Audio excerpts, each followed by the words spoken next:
छत्रपती शिवाजी महाराज यांच्या पराक्रमाच्या अनेक गोष्टी आपण ऐकतच आलो आहोत, पण शिवरायांच्या काळात चक्क धूमकेतू दिसला होता, ग्रहण झाले होते, ताऱ्यांची स्थिती वेगळी होती, भूकंप झाला होता। हे सर्व तुम्हाला कदाचित माहिती नसावं। शालिवाहन शके 1551 शुक्ल नाम संवत्सरी उत्तरायणात शिशिर ऋतूमध्ये फाल्गुन वद्य तृतीयेला संध्याकाळी शुभ लग्न उदित श्री शिवभारत ग्रंथात छत्रपती शिवाजी महाराज यांच्या जन्मतिथीची नोंद आहे।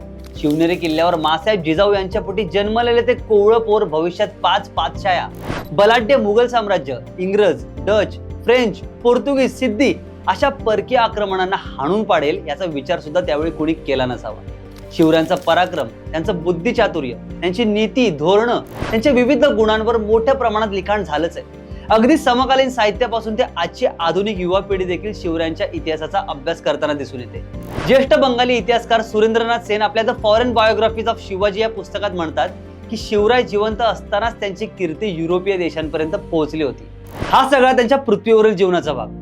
पण भारताच्या इतिहासात ध्रुव ताऱ्यासारखं अढळपद मिळवणारे शिवराय हयात असताना आकाशाची स्थिती काय होती याची माहिती फार कमीच उपलब्ध आहे। आज या खास व्हिडिओच्या माध्यमातून मराठेशाहीचा इतिहास खगोलीय दृष्टिकोनातून तसेच आकाश, ग्रह, तारे, राशी, नक्षत्र यांची स्थिती हा आगळा वेगळा विषय मांडण्याचा आमचा प्रयत्न आहे।